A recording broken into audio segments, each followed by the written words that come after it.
Assalamualaikum warahmatullahi wabarakatuh, sahabat-sahabatku sekalian. Hari ini kita akan membahas mengenai relasi pemerintah desa dengan kantor pertanahan. Untuk itu akan ada beberapa hal yang akan kita bahas. Pertama, mengenai pengertian relasi. Kedua, land use. Ketiga, land tenure. Keempat, land titling. Kemudian kelima, land registration. Dan yang keenam, land development. Kita mulai dengan yang pertama mengenai pengertian relasi. Relasi adalah hubungan atau pertalian sosial sebagai hasil dari interaksi dua pihak atau lebih yang juga bersifat timbal balik dan saling mempengaruhi.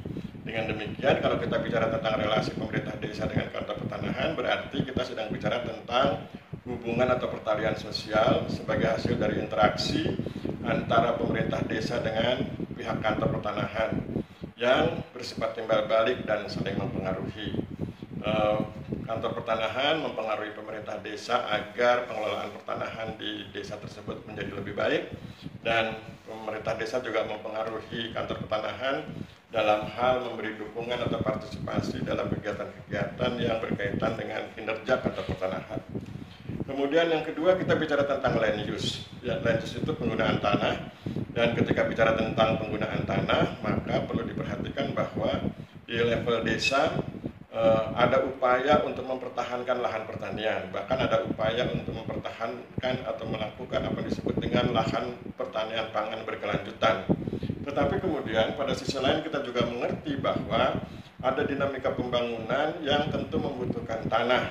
Oleh sebab itu di level desa, kedua kegiatan yang seolah-olah saling bertentangan ini diupayakan untuk dipaduserasikan. Dan ketika upaya memaduserasikan ini tentu dibutuhkan peran serta dari kantor pertanahan. Jadi pemerintah desa bersama-sama dengan kantor pertanahan perlu berupaya memaduserasikan penggunaan tanah agar tetap tersedia lahan pertanian, agar tetap tersedia lahan pertanian pangan berkelanjutan seraya memenuhi kebutuhan pembangunan. Itu di dalam hal land use, ya, dalam hal penggunaan tanah. Kemudian bagaimana dengan poin ketiga tentang land tenure atau penguasaan tanah. Sebelumnya mari kita bahas agak detail sedikit. Kalau kita bicara tentang tenure itu berarti bicara tentang harta benda. Kalau bicara tentang land itu berarti tentang tanah. Maka ketika bicara land tenure sebetulnya kita sedang bicara ketika tanah dipandang sebagai harta benda yang dapat dikuasai.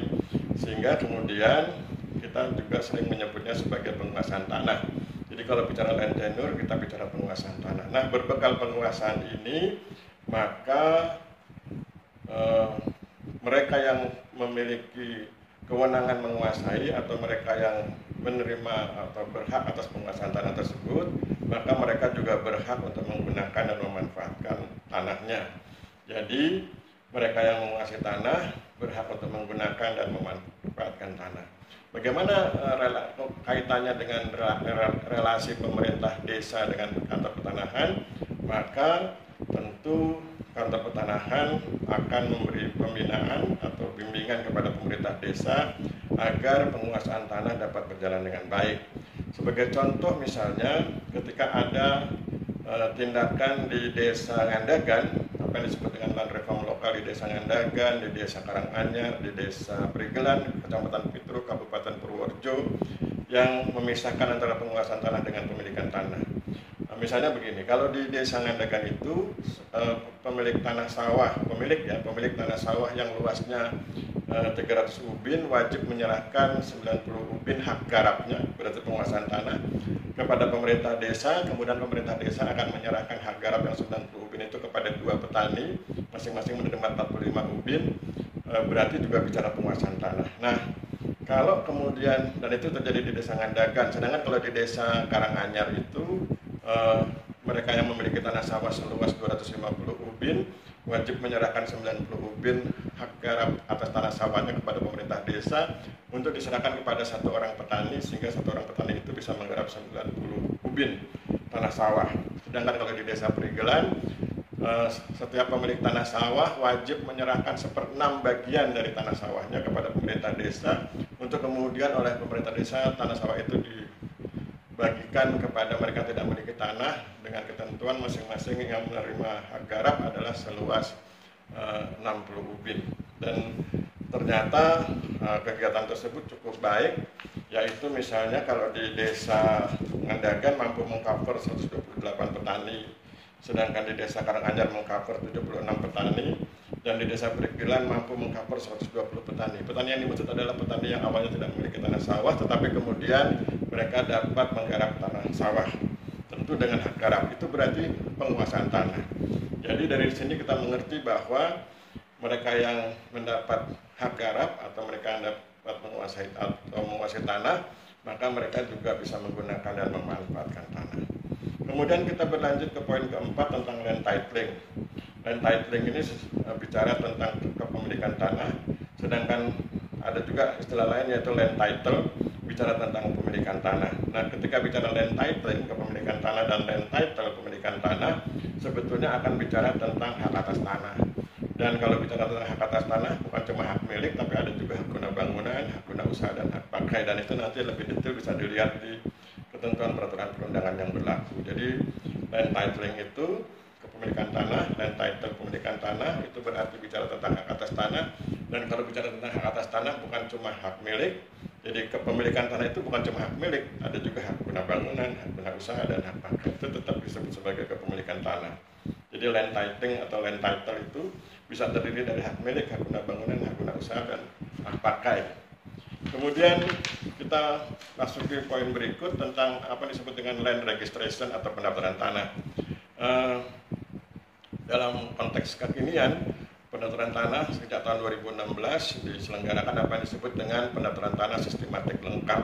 Nah, ketika berlangsung pendaftaran tanah sistematik lengkap, maka diupayakan diwujudkan desa lengkap. Desa lengkap itu adalah desa yang seluruh bidang tanahnya telah diukur dan dipetakan oleh kantor pertanahan.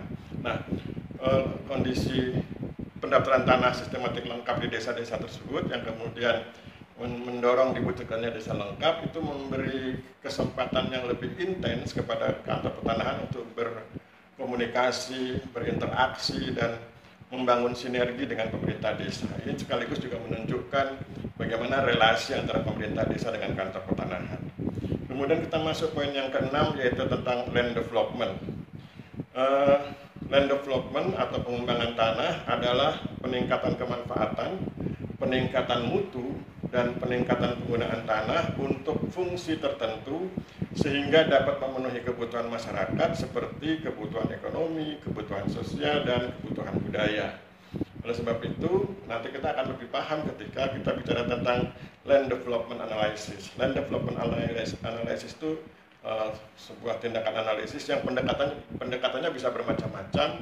Di antaranya ada dua pendekatan yang cukup terkenal, yaitu pendekatan pasar, supply and demand, dan pendekatan pendapatan. Seberapa besar sesuatu itu bisa menghasilkan pendapatan. Nah, ketika bicara demikian, ketika bicara land development analysis, ketika bicara pendekatan pasar, ketika bicara tentang pendekatan pendapatan, sebetulnya sedang bicara tentang penggunaan tanah. Jadi kalau dalam istilah beberapa ahli pertanahan mengatakan bahwa yang memberi kemakmuran itu bukan tanahnya, tapi penggunaan tanahnya. Oleh sebab itu maka didorong agar penggunaan tanahnya itu adalah penggunaan tanah yang tertinggi dan penggunaan tanah yang terbaik. Apa maksudnya? Penggunaan tanah yang terbaik artinya terbaik dalam perspektif ekologis, yaitu penggunaan tanah yang tidak merusak lingkungan. Sedangkan penggunaan tanah tertinggi adalah penggunaan tanah dalam perspektif ekonomi, yaitu penggunaan tanah yang mampu memberikan pendapatan yang tinggi. Meskipun demikian, tidak boleh dilupakan ada kebutuhan sosial dan kebutuhan budaya. Maka meskipun itu bersifat kebutuhan sosial dan kebutuhan budaya, tentu kemudian tetap berkaitan dengan konsep penggunaan tanah tertinggi dan terbaik. Misalnya ketika bicara tertinggi, dari segi ekonomi meningkatkan pendapatan, dari segi sosial misalnya sangat membantu masyarakat menciptakan harmoni, membantu masyarakat membangun social bond, membantu masyarakat membangun social trust, itu juga tertinggi dalam perspektif sosial. Sedangkan tertinggi dalam perspektif budaya ialah ketika mampu mempertahankan nilai-nilai luhur, mampu mempertahankan nilai-nilai kebenaran, kebaikan, dan keindahan versi masyarakat setempat, bahkan kemudian meningkatkannya, itu kemudian berarti telah berhasil menjadikan penggunaan tanah memiliki nilai tertinggi dalam konteks budaya. Jadi kemudian kita perlu ada pemahaman yang lebih luas ketika bicara tentang kebutuhan ekonomi, sosial, dan budaya. Saya ulangi, penggunaan tanah harus menjadi penggunaan tanah yang terbaik dari perspektif ekologis, yaitu tidak merusak lingkungan, tetapi juga penggunaan tanah itu harus menjadi penggunaan tanah yang tertinggi dari aspek ekonomi, mampu menghasilkan pendapatan tertinggi, dari aspek sosial mampu membangun kerekatan sosial, kemudian kepercayaan sosial, dan mampu membangun harmoni. Kemudian dari tertinggi dari perspektif budaya ketika mampu mempertahankan nilai-nilai budaya setempat, sehingga kemudian nilai-nilai kebenaran, nilai-nilai kebaikan, nilai-nilai keindahan yang ada di wilayah tersebut bisa terus-menerus dikembangkan sehingga berkontribusi dalam memajukan budaya setempat. Saya pikir demikian, sahabat-sahabat sekalian, pembahasan kita mengenai apa yang tadi kita sebut sebagai relasi pemerintah desa dengan kantor pertanahan. Jadi relasi pemerintah desa dengan kantor pertanahan itu terbuka untuk beberapa hal, yaitu land use, penggunaan tanah, land tenure, penguasaan tanah, land titling, kepemilikan tanah, land registration, pendaftaran tanah, dan land development atau pengembangan tanah atau pembangunan tanah.